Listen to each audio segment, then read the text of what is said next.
Thibitarĩ ũyũ wa kĩrĩu ũrĩa ũrĩ na honge ciothe cia ũrigitani ta rabu na thieta wakĩtwo na rekondi ya ihinda rĩa mĩeri 3 kuma warugũrio. Kũhingũrwo kwaguo nĩ kũhũrĩte njeki mĩhang'o ya kũhũrana na COVID-19 gũkũ bũrũri-inĩ rĩrĩ mũrimũ ũyũ ũthiĩte na mbere gũtamba na njĩra nene. As we talk now, the beds are full. As soon as the launch is done, we are moving all the COVID-19 patients to this United Nations and the Nairobi Hospital treatment facility. Akĩgathĩrĩria kĩyo gĩa thirikari bara-inĩ ĩno, mũrũgamĩrĩri mũnene wa ngwatanĩro ya UN gũkũ Nairobi augĩte na gũtuĩka wakĩtwo na itanya rĩa kũrigita aruti a wĩra rũhonge-inĩ rũrũ nĩ ũkũgacĩria mĩhang'o ya ũrigiti gũkũ Kenya.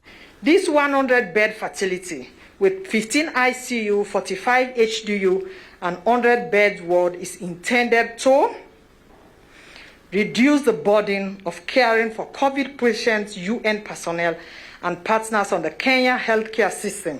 President Uhuru Kenyatta nĩ acoketie ngatho nĩ ũndũ wa wĩra mũnene ũrĩa ũrutĩtwo nĩ UN gũkinyanĩria mwaka wa thibitarĩ ũyũ, akiuga ũrathimĩndĩra bata wa Nairobi mĩhang'o-inĩ ya rũhonge rũrũ gũkũ Afrika. This first-class facility with its advanced technological capacity and a convenient strategic location reinforces Nairobi as the United Nations Medivac Center in the Southern Hemisphere.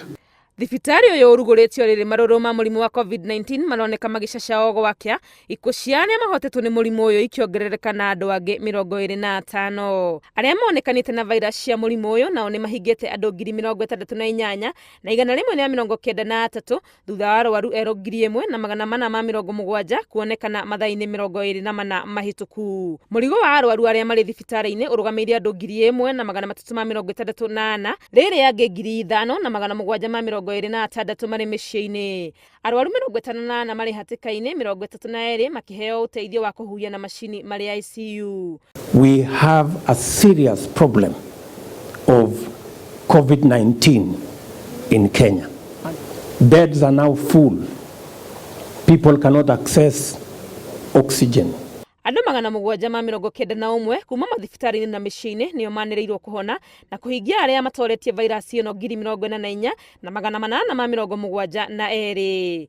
Ngĩribotera Inooro TV, rĩtwa rĩakwa nĩ Wangui wa Mwangi.